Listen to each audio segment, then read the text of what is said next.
सोच हमेशा ऐसी रखिए कि जो हमें आता है उसको मैं कर लूँगी और जो मुझे नहीं आता उसको मैं सीख लूँगी। तो जी नमस्ते, प्रणाम, कैसी है मेरी पूरी फैमिली? उम्मीद करती हूँ आप सब बहुत बहुत बहुत अच्छे होंगे और मैं भी ठीक हूँ। और सीखने की कोई उम्र नहीं होती, जितने भी बड़े हो जाएँ, बूढ़े भी हो जाएँ, सीखते रहिए।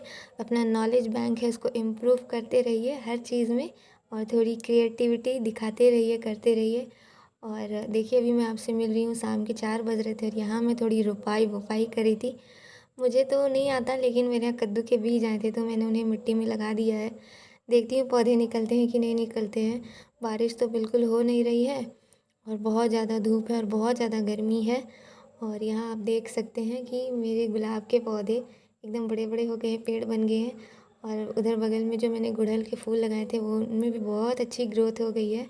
और ढेर सारे गुलाब निकल जाते हैं एक दिन में और मुझे तो बहुत पसंद है। एक रेड कलर का भी है लेकिन अभी उसमें फूल नहीं खिल रहे हैं। और ये लाल वाले फूल, इनमें भी बहुत सारे, एक दिन में 10-12 फूल खिलने लगे हैं। और इतनी गर्मी पड़ रही थी लेकिन मैंने इन्हें सूखने नहीं दिया। मैंने मतलब जो भी पानी बचता था ना, दाल चावल सब्जी धो कर के वो भी पानी में डाल देती थी। मतलब अच्छा पानी ही डालती थी लेकिन जूठा पानी नहीं डालती थी। वो सारे मैंने बचा बचा के डाले। और यहाँ देखिए अमरूद के पेड़, मतलब बच्चों ने ना बड़ा करामात कर दिया, पूरी डालियाँ तोड़ दी अमरूद की वजह से। वो आते हैं और तोड़ के चले जाते हैं।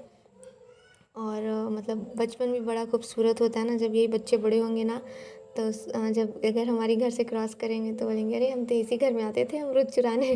तो इस तरह से। तो और ये देखिए यहाँ पे जो लाल वाले फूल है ना, इनमें फंगस लगने लगी है तो मुझे इसकी दवाई डालनी पड़ेगी।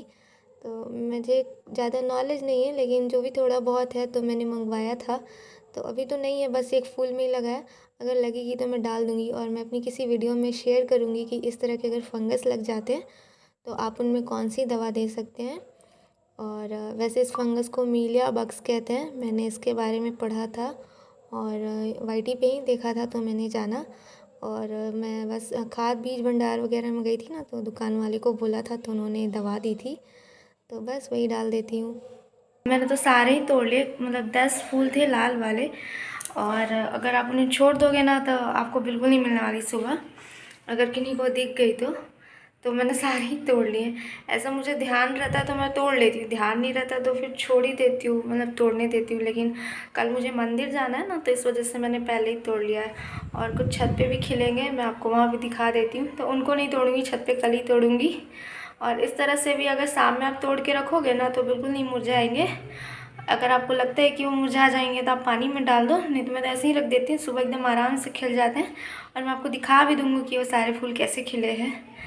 तो चलिए अभी मैं जा रही हूँ छत पे, थोड़े कपड़े लाऊंगी, उसके बाद सांझ का समय हो जाएगा दिया बाती का, उसके बाद मैं आपसे मिलूँगी। और थोड़ा ये जो फेस है ना उसको भी बनाऊँगी।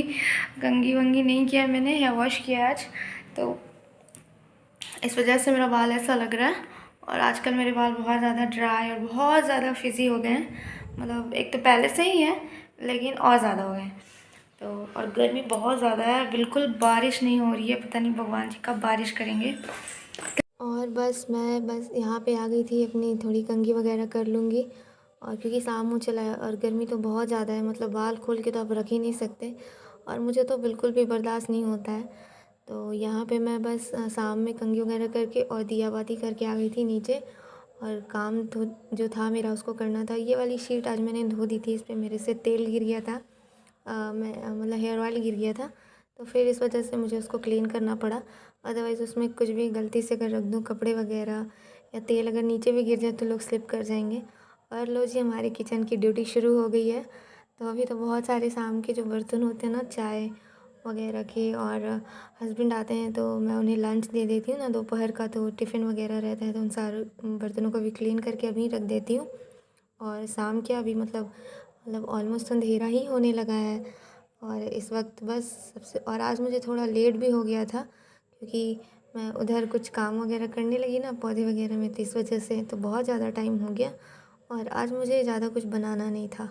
और जो मेरी कढ़ाई है तो उसको मैं क्लीन करने के लिए मैं मतलब क्या यूज़ करती हूँ, तो एक व्यूवर हैं, मुझसे उन्होंने पूछा था कमेंट में कि कढ़ाई कैसे साफ़ करती हो। तो बस यही स्कॉच ब्राइट जो स्पॉन्ज आता है, मैं इसी से अपनी कढ़ाई क्लीन कर देती हूँ। और क्योंकि ना ये मतलब अगर ये नया है तो 2-3 बार में ही वर्क करता है, अदर फिर ये सॉफ्ट हो जाता है ना, तो इससे फिर कढ़ाई नहीं छूटती, मतलब तेल के दाग, पीले-पीले हल्दी के दाग वगैरह लग जाते हैं तो नहीं छूटते। तो उसको मैं अदर बर्तन क्लीन करने के लिए निकाल देती हूँ, और कढ़ाई भी जब बहुत ज़्यादा मतलब इस तरह के दाग पड़ जाते हैं तो फिर से मैं इसको नया निकाल लेती हूँ। तो इस तरह से मैं मेरी कढ़ाई धोती हूँ, और कढ़ाई में मैं सच में डिटर्जेंट से धोती हूँ। कोई भी बर्तन बार साबुन या कोई भी लिक्विड सोप से नहीं धोती। मुझे कढ़ाई जब साफ़ करनी होती है और बहुत ज़्यादा गंदी हो जाए तो फिर तो मुझे उसमें बालू वगैरह जो रेत होती है ना, उससे भी मैं रगड़ देती हूँ तो चमक ही जाती है कढ़ाई, और मुझे भी ठीक लगता है। इस तरह से जब साफ़ रहती है ना कढ़ाई तो सब्जियाँ चिपकती नहीं है, मैंने ऐसा नोटिस किया है।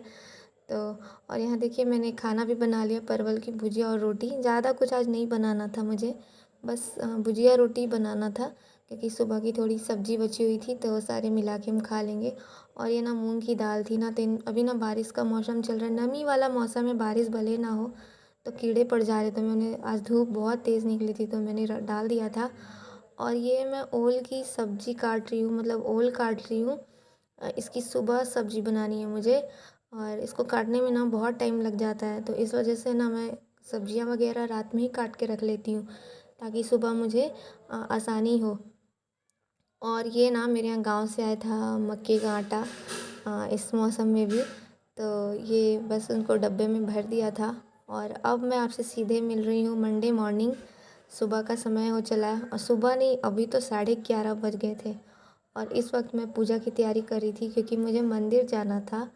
और मैं यहाँ पे बेलपत्र सब वही छाँट के रख रही थी कि कौन से अच्छे हैं। और इस तरह से तोड़ा हुआ था ना तो इसमें बहुत ज़्यादा पत्ते निकले नहीं। और यहाँ पे आप देख सकते हैं लाल वाले फूल जो मैंने तोड़े थे ना, कलियाँ कितनी अच्छी खिल गई हैं। इस तरह से भी खिल जाती हैं, मैंने पानी में भी नहीं रखा था, और कितनी सुंदर लग रही है, एकदम बड़ी बड़ी खिल गई हैं। और मुझे बहुत ज़्यादा देर हो गई है, वैसे मैं सुबह मंदिर चली जाती, लेकिन मैंने सोचा कि जाऊँगी 10 बजे आराम से काम वाम करके, लेकिन जब आप किचन में घुसो ना तो किचन आपको छोड़ती नहीं है। तो बस मेरा भी वही हाल है। तो आज 11:30 बज गए और अभी मैं तैयार हो गई हूँ। मैं बस मतलब मैं 11:45 बजे घर से निकली थी पूजा करने के लिए, और मैं ज़्यादा मंदिर में कुछ भी शूट नहीं कर पाई। मंदिर में तो मतलब मैंने शूट ही नहीं किया क्योंकि इतना ज़्यादा लेट हो गया था कि मैं मतलब फ़ोन ही लेके नहीं गई, हड़बड़ में बस निकल गई। और इतनी तेज़ धूप है कि लग ही नहीं रहा कि सावन का मौसम है, एकदम बिल्कुल भी बारिश नहीं हो रही थी। और यहाँ मैं फटाफट से चूड़ियाँ वगैरह पहन ले रही थी। इस बार मैंने भी ग्रीन चूड़ी नहीं पहनी थी तो सोचा मंदिर जाऊँगी ना उसी दिन पहनूँगी। तो बस मैंने चूड़ियाँ वगैरह पहन ली और तैयार हो के अपने पैरों में फिर मैंने आलता लगाया। मतलब एक एक चीज़ मैं भूलती जा रही थी, इतनी ज़्यादा हड़बड़ हो रही थी ना आज कि मैं भूलती जा रही थी कि अरे अभी तो मैंने आलता भी नहीं लगाया, मुझे आलता भी लगाना है। तो इस तरह से मैं जल्दी जल्दी किसी तरह तैयार होके मंदिर गई, और भगवान जी की पूजा करके मैं घर आई थी 12:30 बजे। और आज मैंने मतलब कुछ भी अभी तक नहीं किया था, अपनी रूम की क्लीनिंग की थी और चादरें वगैरह हटाई थी, और उन्हें चेंज भी नहीं किया था, नहीं मतलब नई चादर नहीं लगाई थी धुली हुई, तो मुझे वो सब भी करना था।